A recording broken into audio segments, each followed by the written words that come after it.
Shalom, salam sejahtera. Renungan malam seiman berjudul Pekabaran Sabat di Akhir Zaman. Dan aku melihat seorang malaikat lain terbang di tengah-tengah langit dan padanya ada Injil yang kekal untuk diberitakannya kepada mereka yang diam di atas bumi dan kepada semua bangsa dan suku dan bahasa dan kaum.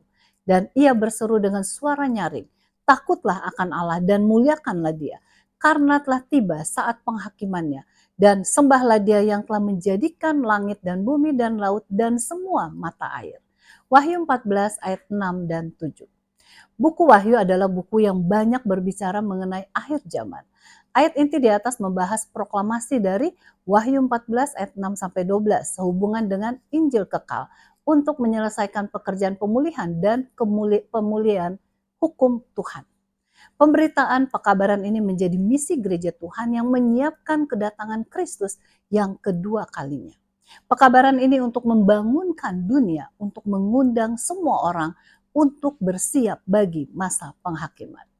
Sementara pekabaran ini jelas membawa Injil yang kekal, yaitu kabar baik akan keselamatan melalui Yesus Kristus yang telah mati di Gunung Golgota untuk menghapus dosa kita.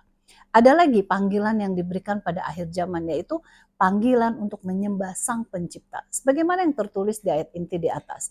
Sembahlah Dia yang telah menjadikan langit dan bumi dan laut dan semua mata air.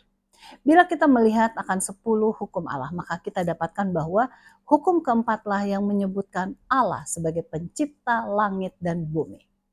Hukum tersebut berbunyi, ingatlah dan kuduskanlah hari Sabat.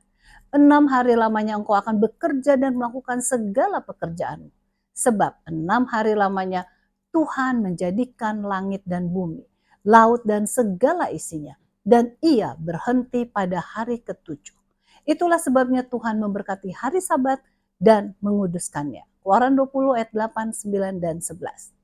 Dengan demikian amaran terakhir ini meneguhkan rasa keprihatinan khusus dari Tuhan terhadap hari Sabatnya yang telah dilupakan secara luas.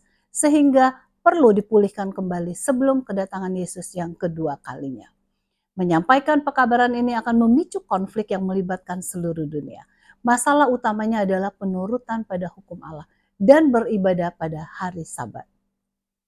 Dalam menghadapi konflik ini, setiap orang harus memutuskan apakah ia akan mematuhi perintah Tuhan atau perintah manusia. Pekabaran ini akan menghasilkan orang-orang yang memelihara hukum Allah dan beriman kepada Yesus. Wahyu 14 ayat 12. Kiranya umat Tuhan akan menjadi saksi yang hidup di akhir zaman untuk menunjukkan bahwa Yesus adalah pencipta langit dan bumi, dan Yesus adalah penebus yang menyucikan kita semua. Serta hari Sabat boleh menjadi tanda dari mereka yang taat kepada Tuhan, walaupun menghadapi tantangan yang bagaimana besarnya sekalipun. Kiranya Tuhan memberkati.